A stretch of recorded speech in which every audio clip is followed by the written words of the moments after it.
think we might get started. Renata, are you happy to kick things off? Absolutely.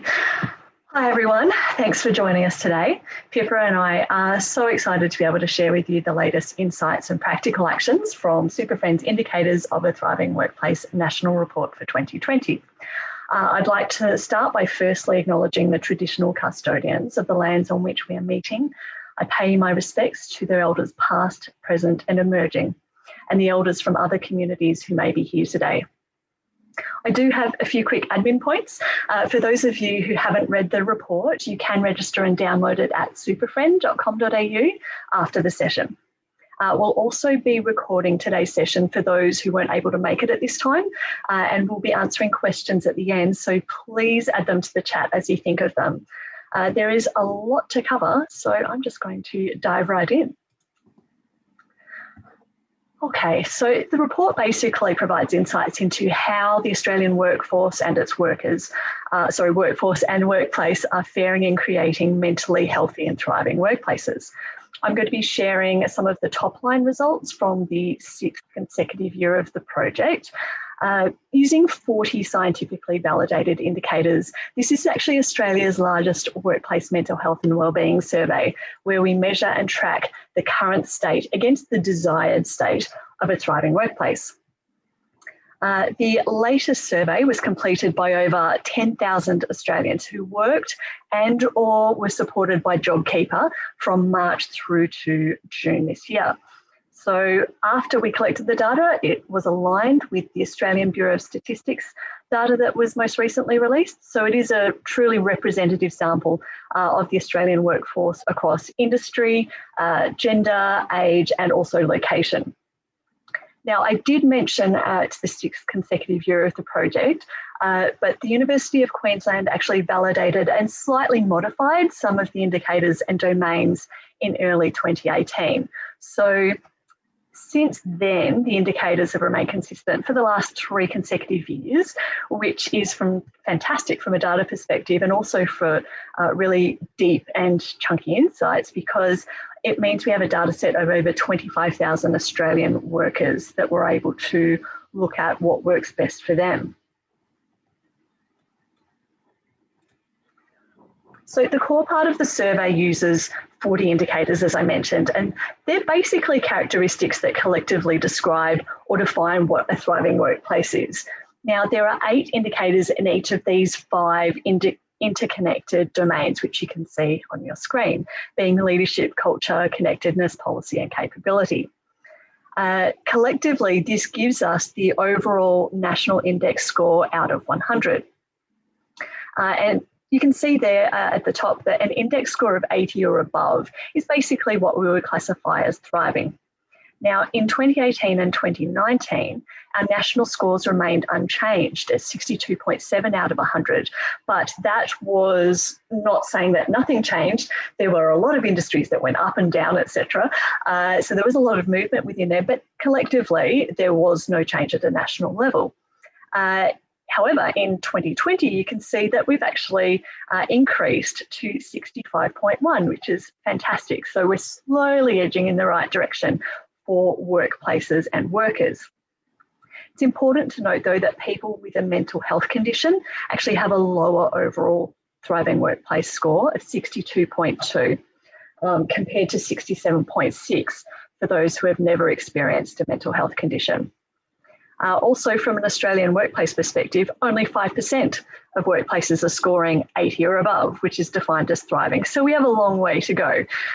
Pippa's very excited. She's just skipped through to the next slide, so I'm going to talk about that now. That's all right, Pippa, you can go back. Sorry, it clicked and went too far ahead. Sorry. It did. So let's just wait till we get those line graphs back up again. We've got a lot of technology. All righty. Oh no, it's gone back. There we go. Yeah. All right. So all 5 of the thriving workplace domains have actually increased, particularly policy, leadership, and connectedness. What is happening on screen? So while that improvement might seem really counterintuitive, particularly considering the really challenging year that we've all had, it definitely infers that investment in workplace mental health and wellbeing is gaining traction and starting to pay off, which is great news. What we can see, though, when we look at the results is that for anybody that has experienced a mental health condition at some point in their lives, they actually have lower scores across all 5 of those domains. So we can see there right at the top, there's connectedness. And what we can definitely see through that uptick in the results there is that basically people are focusing on building a stronger sense of belonging and a stronger sense of connectedness at work than ever before. This is particularly true for those who worked remotely for at least a month since March, scoring 71 out of 100 compared to those who worked on site, scoring 67.6, which you can see there in the orange. In fact, people who were able to work remotely outscored those who worked on site across every domain, especially leadership in blue and policy in green. Now, as we start to plan for the future, we've got a real opportunity to create thriving workplaces that enable everyone to lead really meaningful work lives by incorporating these and the other insights that I'm about to take you through, along with Pippa. So let's take a closer look at 2 of these domains, being policy and capability.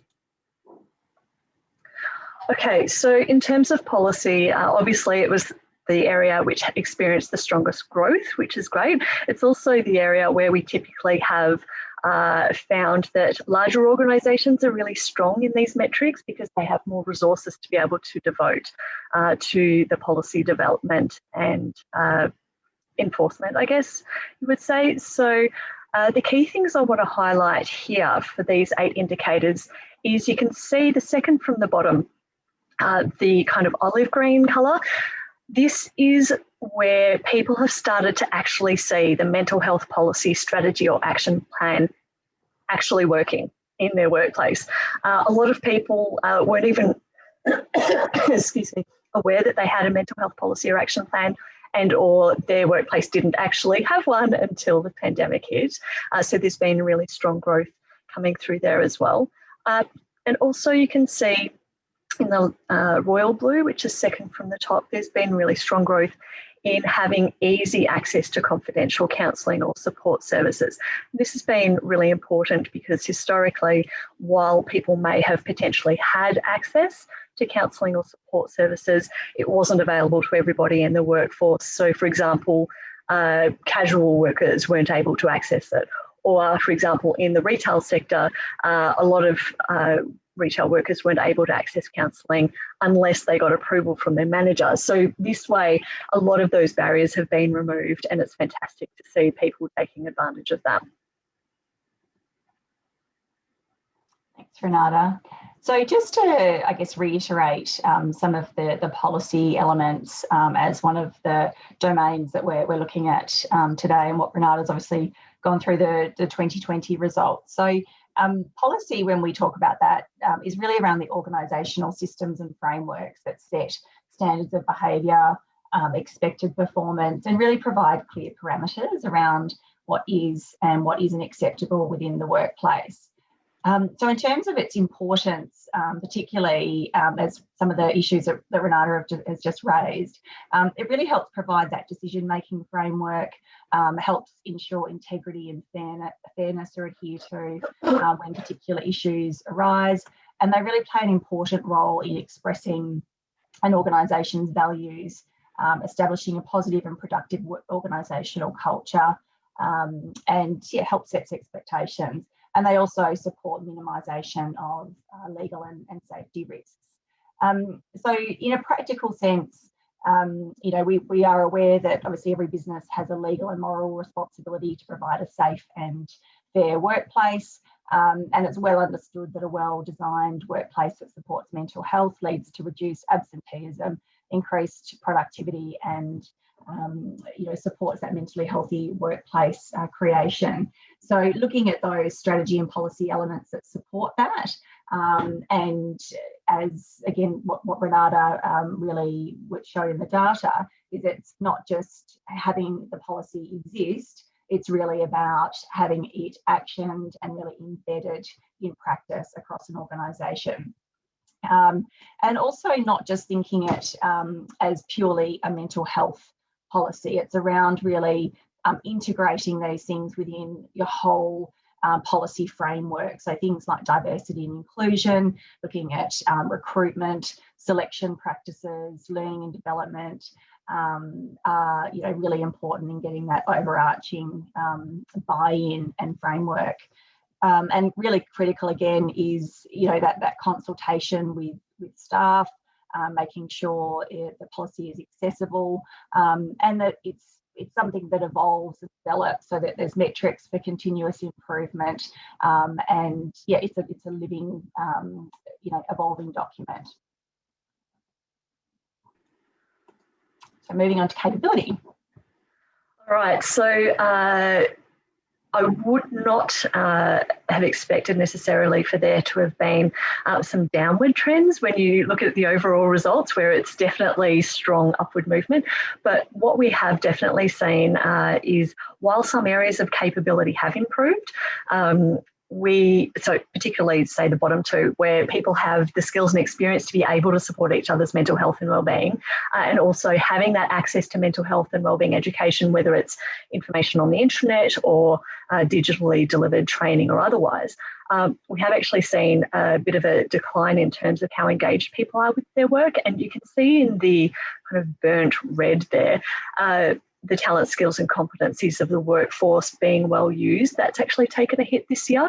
And from, I guess, some of the verbatims that we've seen, there were quite a few people who qualified to participate in the research who lost their job, but then they just took pretty much any job that they could at this point. And certainly they weren't necessarily feeling as though their talents and skills were being really well used, but they were at the same time incredibly grateful to be able to find work again and be able to, in a lot of cases, support their families. For people that weren't actually losing their jobs per se, but who mentioned that they really don't enjoy their job, it's also really important to mention that a lot of them are feeling really disengaged and obviously not enjoying their jobs, but also under an incredible amount of stress because their partner, for example, had lost their jobs, and they said word for word, I really hate my job, but I need to stay in here because I need to support my family. And so that's been echoed time and time again. And it's something to be really aware of as we move into, I guess, an even more so a recession type economy, particularly once some of the government supports, I guess, end up finishing up in the early quarter, I think, of next year. Pippa, back to you. So again, I guess Renate's really highlighted the importance of capability and some of the challenges that workplaces and individuals are experiencing in relation to that. So, the importance of capability is really, investing in building a learning culture and supporting workers' skills, not only from looking at the jobs, the tasks required of their job, but also those assets that really support positive individual mental health and organisational health. So, traditionally, I guess we automatically think around things like mental health awareness training, particularly for leaders, has been shown as a really vital investment, and we'll talk about the benefits of that a little bit later on. But really developing that capability is so important in looking at confidence for leaders to not only help themselves, but also support teams and others. And again, all moving towards building a mentally healthy workplace.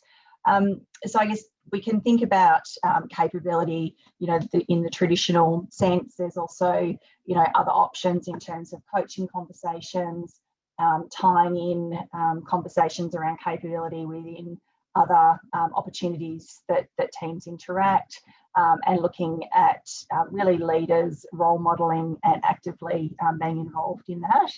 I think importantly, it's seeing that capability building is really not just a one-off event. It's something that needs to occur, regularly, right from induction through a whole employee life cycle, and really needs to, I guess, build and develop a person's skills, and be reflective of their individual competencies. again, similar to policy, you know, there's lots of ways you can build these sorts of capabilities into not necessarily traditional mental health training. So as I mentioned, induction or looking at some of those traditional sort of task-based training, you can really weave in some of the assets and skills that can build capability around having supportive and positive wellbeing within those other opportunities. Yeah, so that is capability, and we're going to now talk a little bit more around some of the productivity boosters that came from the results. So interestingly, there was a number of factors that indicated that there was an increase in productivity, and although around 1 in 4 workers were less productive than normal from April to June, there was also a surprising increase in the proportion of workers who were more productive during the pandemic. And this is up 4 percentage points from February to nearly 30% in June. Sorry. So the most popular productivity boosters were identified as the reduced commute to work, 38%, more comfortable clothing. I think we've all benefited from that. Flexible work hours and others that you can see there on the screen, which many are known which to boost optimal mental health. So overall, the pandemic resulted in a better work-life balance for nearly half of Australia's workforce, 49%, and a range of mental and physical health benefits for 44%. However, for some workers, this was outweighed by factors that negatively impacted their productivity, most notably mental health concerns, including COVID-related health anxiety,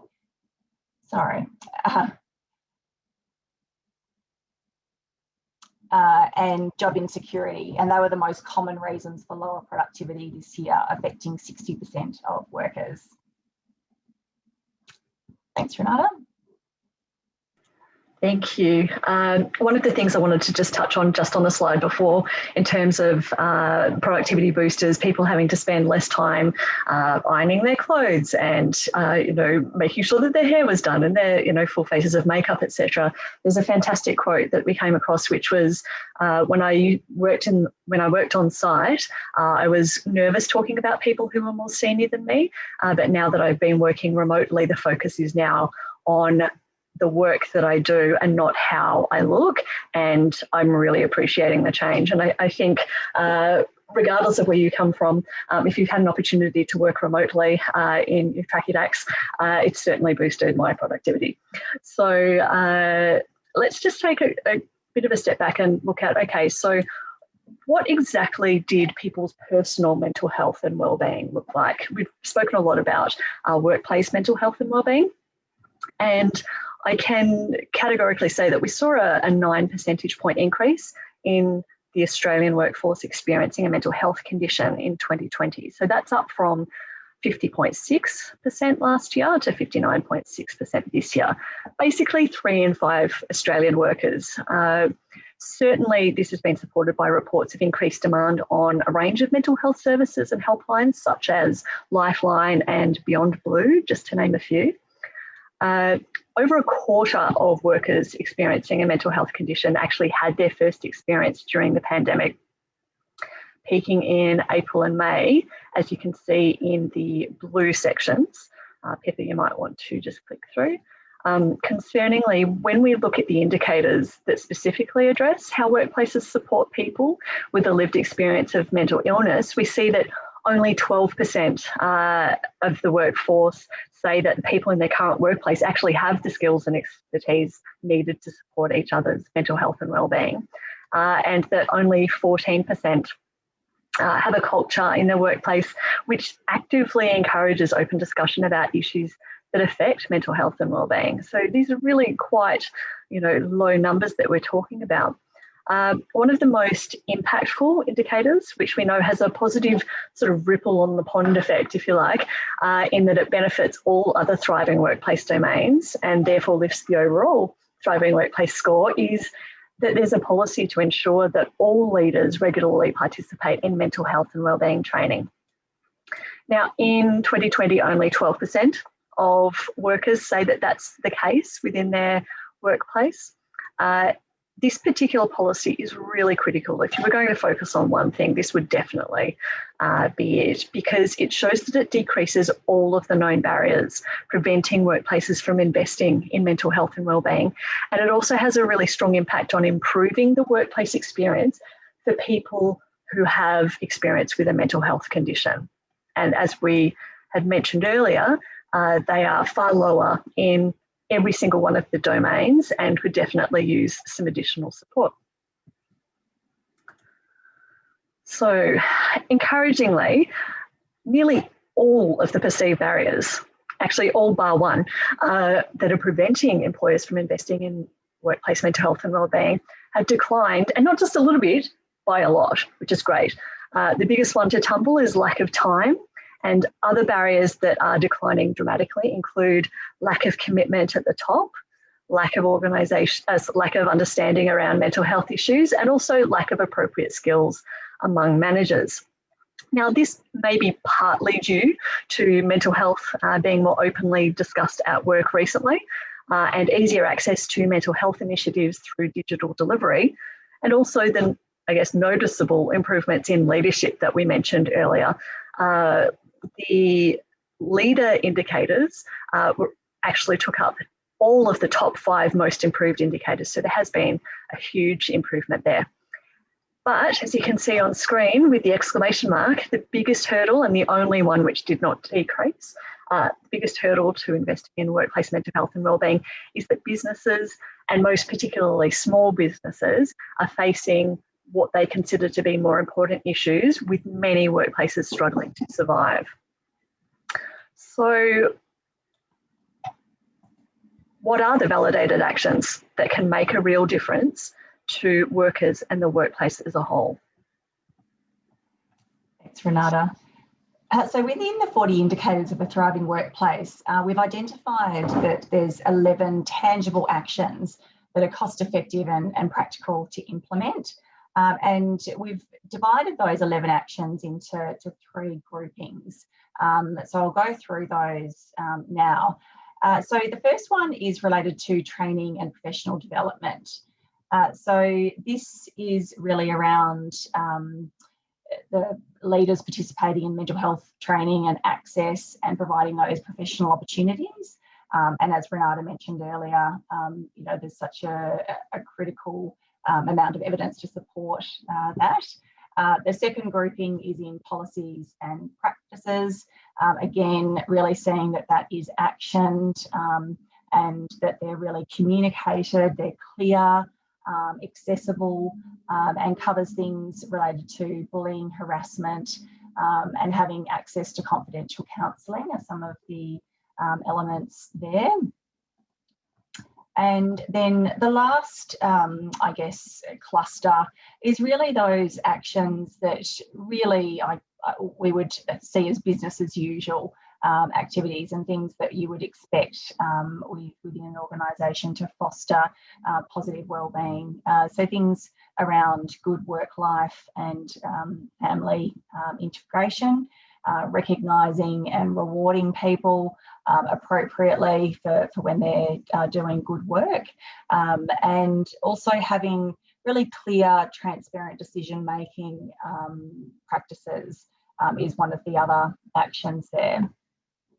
So thriving workplaces typically implement at least 8 of these actions. And the key insights most relevant to the 2020 results is that mental health and wellbeing training is critical to sustainable behaviour change. And now, with a lot of training being delivered digitally and virtually, it is more cost effective and easily accessible, which is great, irrespective of geographic location. So also policies that are visible and in action create the systems and change levers needed for sustainable change across the entire organisation.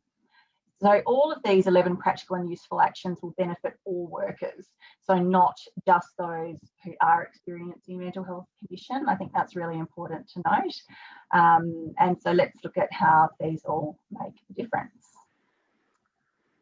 Thanks, Pippa. Thanks, Renata. So what we actually found with this year's results is really, really compelling evidence. So I really wanted to share that with you today, where you will see a lot of upward or downward spikes, always within a positive context. So what we have found is that the more tangible actions a workplace takes to improve mental health and wellbeing, the more workers feel supported and enjoy their job, which you can see there, where down the bottom there on the left is workers who say their workplace hasn't taken any of those 11 actions, all the way to the right with the 8+ actions.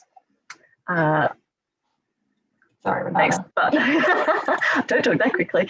You can also see here that the more action that's taken, the more staff retention improves, and the index scores overall improve as well. The greater the productivity gains, you can see right at the top there in the dark blue, really action-oriented workplaces have much higher productivity improvements than in the green. The less mental health stigma is experienced by the workforce, which makes sense. And the less, as a result of that, the less people attribute their mental health condition, their personal mental health condition, to a work-related injury. More action that's taken, the less people experience that really negative, harmful stress in their workplace. You can see there that on the left where workers say that there is no action being taken, in February, they were at obviously a much higher level of feeling that negative and really harmful stress, and then that increased once the pandemic emerged, whereas for organisations that were taking action, it actually decreased. And then, whoop, go back one. Sorry. You're that excited, just skipping ahead. All these animations. Renata's clearly a lot more fancy on the slide than me with my simple slides. All good, all good. So what you can see here, this is one of the downward movements, and it's a really important slide. So the more tangible action that workplaces take, the more they're able to protect their workers from declining mental health. So compared to February 2020, or as I call it, pre-pandemic, more than a quarter of people, that's the 27.2% on the left there, of people working in organisations that have taken no action, experienced a decline in their mental health when we conducted the research in July. Now compare that to only 17% in those really action-oriented workplaces. And what this tells us is that investing in workplace mental health and wellbeing not only improves workers' personal health outcomes, but it also appears to be a protective factor that helps people deal more effectively with stressful events, i.e. a global pandemic, but it can also be extended more broadly than that as well to other stressful events. So, for example, organisations that are taking tangible action to improve mental health and wellbeing have actually widened the leadership gap further since the pandemic emerged. So 3 in 5 people, that's the 58.9%, working in those really action-oriented workplaces report that leadership has improved since the pandemic emerged. And compare that to workplaces which haven't taken any action at all. There's basically been no change. So it really does position workplaces to be able to capitalise on what can be really difficult situations and create those silver linings and opportunities for growth and further development. So onto the next slide, the breadth and scale of innovative ways that workplaces are supporting workers' mental health and wellbeing this year is staggering. We have so many examples of fantastic new initiatives and innovations coming out. But it really has been obvious that the most innovative solutions are coming from the states or industries or workplaces that have been the most heavily impacted by COVID-19. So we are certainly seeing a lot of innovations coming out of Victoria, for example, and Pippa and I are both based in Victoria, and goodness knows we've had a lot of new and innovative ideas coming through SuperFriend, but we've also heard of fantastic new innovations coming through from our partners as well. But looking at the sorts of things that you can see on screen, there are a lot of other innovations on page 51 in the report, but on screen you can see the sorts of things which are new in terms of paid mental health days. Obviously, a lot of people used to refer to sick days as I just need to take a mental health day, and when you have paid sick leave, obviously you're able to do that. But now really making it specific, if you need a mental health day, then there are a lot of organisations are offering leave for that. There have been a lot of, initiatives that relate to giving people time and space when they have been working remotely, rather than constantly feeling like they're on call for work. So some managers have blocked out an hour of self-care time each day, which meetings can't be booked over the top of. Other organisations have allocated an hour of energizer time, so doing whatever that worker needs to do in terms of feeling more energised when they're feeling a bit flat. There've also been things to protect, I guess, people feeling as though they need to be on all the time, particularly with video calls, with remote working. And so putting in place some of the, guidelines around that, where if it's only going to be you and one other person, don't make it a video call, make it a more traditional audio call only, and give people a break from going from one video meeting to the next. There's been fantastic accessibility to leaders, and not just, immediate line managers as well. A lot of people have commented on the fact that they have been really loving seeing the CEO put out a YouTube update every week about what's happening with the business, what's happening in terms of future viability, with staffing and those sorts of things, but also having access to managers maybe 1 or 2 levels up, where previously most people didn't actually get contact with their director, whereas now directors are starting to make calls to people and having a chat to them about how they're going, both from a work perspective and also more personally. And so there's been some fantastic, improvements in connectedness through those sorts of things. Maintaining also that sense of fun and enjoyment, particularly for those of us that have been in hard lockdowns once or twice, it became really challenging. And so some organisations have put in place company-wide online cooking classes where everybody gets the shopping list prior to that particular class, and then cooks along together and has some fun. Also online motivational speaker sessions. And for those organisations which have already been able to return to work, a return to office or a care package kit has also been sent to their home addresses via the post. And given most of us only really receive bills via the post, or more recently online shopping deliveries, it's been really lovely to have that physical delivery happen as well. Would like to point out again, lots of those initiatives are available on page 51. We're actually going to be doing more of a deep dive early in the new year, so you can stay tuned for some other initiatives that we found that are just fantastic. Personally, only because I love this food, I really love Thai Fridays and Mexican Mondays, but you'll hear more about that early in the new year. Thanks, Renata. I think this report, it just has such rich information, not only from the data aspect, but all of these verbatims just really provide additional richness and great ideas that we can really leverage moving forward. So I just wanted to touch on now something that particularly, Victoria is considering, and other states have been grappling with as well. And there's obviously lots of information and, blogs, and I'm getting lots of emails around, the challenges and how we're going to be looking to return to, a physical or a more traditional workplace, and how that's going to look. And obviously there's going to be lots of varying reactions to returning to the physical workplace as risk decreases, and I'm sure many of you are sort of hearing this and responding to it. Some obviously may be looking really excited about returning, but then obviously there will be some stress and anxiety for other reasons as well. So it's important to understand that whilst we've all, I guess, experienced the same crisis, we haven't all experienced in the same way. And there's likely to be varying degrees of anxiety and excitement as we all grapple with what this is going to look like. So with this in mind, I think it's clear that hybrid models of remote work for some organisation employees are here to stay. I think recent events they've challenged thinking and broken barriers that previously had prevented remote work in the past.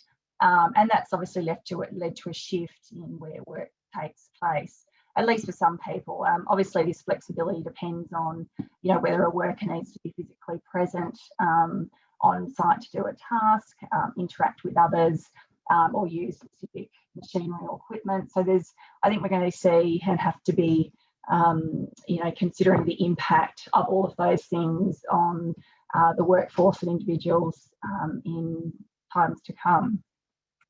Regardless, I guess, of where people will return to work, I just wanted to go through some sort of critical success factors to help shape a successful return to sort of pre-COVID operations. So dividing that into, firstly, consultation and planning. So, without employee buy-in, even the best crafted plans are unlikely to run into trouble.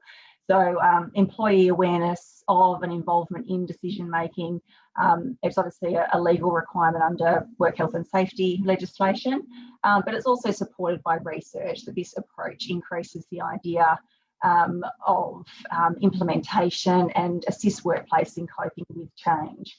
And there's this significant benefits associated with implementing and maintaining a culture of consultation and cooperation in the workplace. Secondly, that could just be leveraging off your existing consultation groups, or having a specific group of champions help seek feedback on obtaining that consultation and supporting with the planning. Communication, so having a communications and engagement plan that addresses both returning workers and workers who are remaining remote is something to consider, and just keeping that regular flow of information in a variety of ways, and ensuring that that's reflected in things like your policies. I think there's going to have to be a bit of a refresh in a lot of those policies that were before this situation to address that flexibility and the different risks and positives associated with remote work. And we know that communication is one of the most important elements to any successful change effort. It really sets the tone for transparency and openness, and has multiple benefits in supporting this process. Supportive leadership, I think, goes without saying. It's obviously challenging for leaders, but really being supportive, leading with purpose, managing and adapting, and really listening and addressing to employee concerns, and demonstrating flexibility and empathy, which is that last point. So, supporting employee health, safety, wellbeing as we transition to whatever the new normal looks like will require flexibility and empathy. And I think working together and adopting that consultation communication is really going to set workplaces up for success.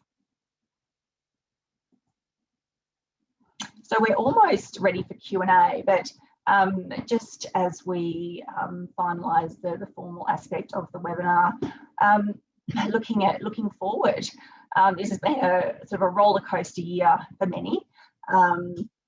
And it's really fast-tracked flexible work, remote work, innovation, adoption of technology, and really force many leaders to step up. So I'm hoping that the information and the insights that we've shared today will lead you to have a think about what could be adopted in your own environments, either individually or at a team organisational level. What do you want to keep moving forward? You know, what are your workforce saying? What are your teams saying?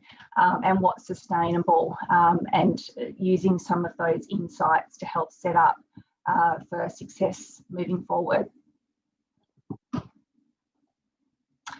So we're going to go into some Q&A now, if any of you have got questions.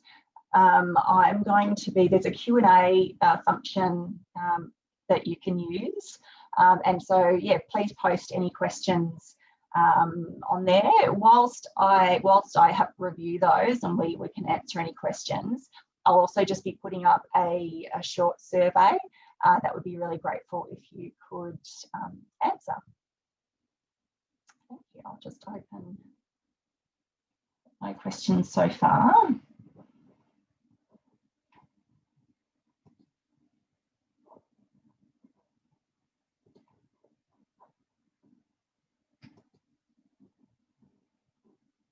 Now, as Renata mentioned, for those of you who haven't seen the report or read it in full, really, encourage you to go to our website and you can download a copy and really get a bit deeper into some of those findings and, yeah, hopefully be able to use some in your own workplace.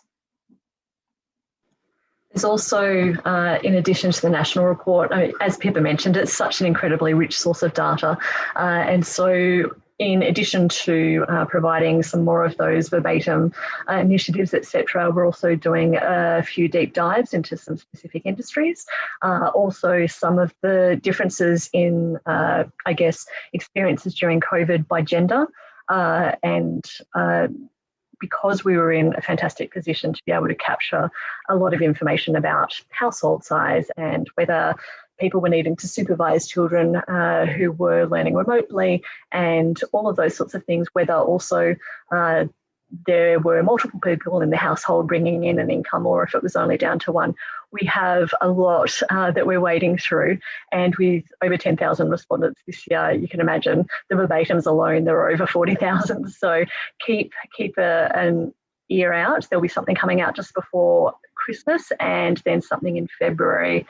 And we'll be looking at doing something in conjunction with International Women's Day just after that as well. So stay tuned. Okay.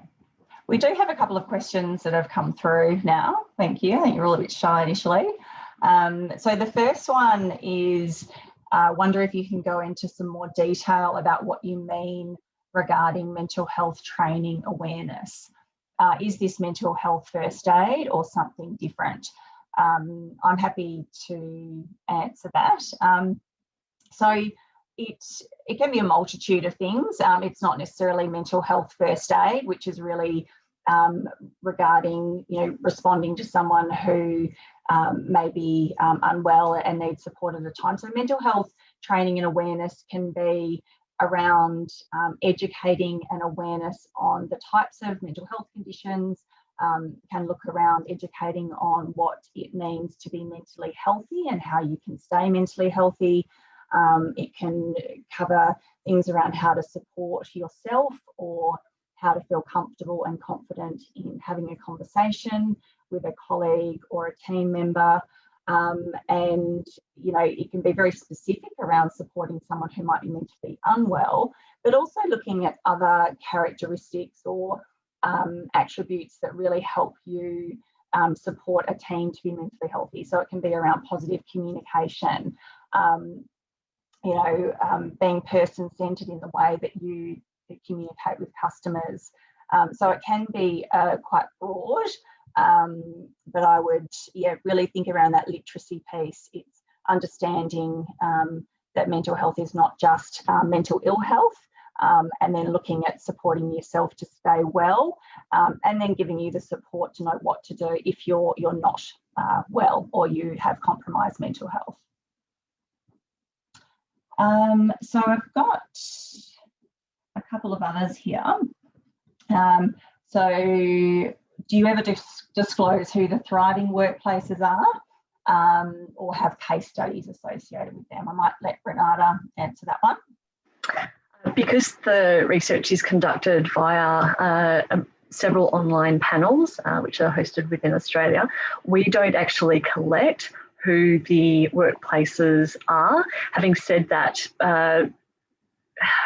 a fair few people actually mention who their employer is, for better or worse, within the verbatims. So we do get some sense. We obviously, all of that information is removed so that workplaces cannot be identified within our data set. It's really important to have that ability and privacy. Otherwise, people may not actually respond as honestly as we need them to, and we wouldn't get a good read on what's actually happening in terms of Australian workplaces. We definitely do have some case studies, though, in terms of workplaces that are thriving and some fantastic initiatives. And obviously, because we do partner so strongly with the financial and insurance services industry, a lot of them are focused in that realm, but we do actually also have a number of other organisations that we work with who have put some fantastic initiatives in place, and we're pulling together some case studies for them as well. Thanks, Renata. So another sort of more data-based one that I'll ask Renata to respond to. So we heard a lot of trends by percentage. These market report were based on the survey conducted by SuperFriend or a third-party agency. How many people roughly participated in such survey? Yep. So yes, a lot of these were based on proportions. As I mentioned, it is the largest workplace mental health and wellbeing survey within Australia. We had 10,338 respondents this year. And then in addition to that, we made sure that we used the nested ABS information to weight it by industry, age, gender and location. So that makes sure that it is very much representative of the Australian population. In terms of the weighting, which didn't actually have to do all that much heavy lifting, maybe a little bit on gender because online panels do tend to be more female oriented. But in 2020, it was actually much more balanced, and we were actually running closer to 50-50 for most of the research period. So we've got another question here. So how do we support the leaders who have been making sure that they're focused on providing a safe and healthy workplace for staff? And that's a really good point. I often think that there's a lot of onus and focus on how leaders should be supporting their teams, and it is really important. At the end of the day, leaders are also employees, and need support as well to be able to do their role effectively and to stay well. So, I would link that back, not only when we think about building capability and providing leaders with training. Obviously, that has a fantastic benefit to the people that they manage and support, but that in itself helps give the leaders that support. So when you feel confident and competent and have the skills to be able to do that, that certainly helps with that supportive piece for leaders. I think as well, accessing the range of different supports and activities that many workplaces have. And I think, role modelling self-care and positive wellbeing behaviours, again, not only benefits the leader themselves, but also really sets the tone for the team as well. So I think it's really a case of sort of practicing what you preach for leaders, putting your hand up when things aren't going well, showing vulnerability, asking for help, and demonstrating that you're human. I think there's been an increase in that. Sort of relating back to that verbatim that Renata shared earlier, we've all seen people really at their worst in some situations, and that does tend to, I guess, level that playing field, and hopefully, make teams can support their leaders and vice versa. and really create that sort of culture of care within an organisation. One of the things I'll just add on to that as well is we had a lot of verbatims coming through from people in a leadership role where they said that they would have preferred previously to be able to work more flexibly and be able to work from home and be able to do drop-offs and pickups and things like that. But within their organisations, it was frowned upon in terms of you weren't being taken seriously and you would not really be seen as a contender for a promotion, etc., and or actually having applications to do that knocked back.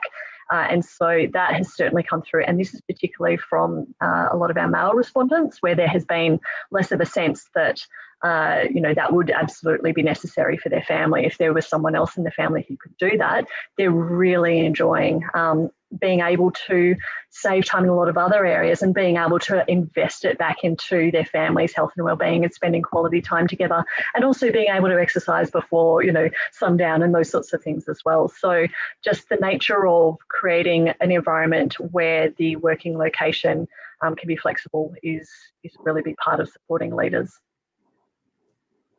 So I think I've just yes. You're now seeing my home screen. Really not having much luck with anyway, I'll stop sharing in a second. But I've just got another question, and Renata, I think you'll be able to answer this one.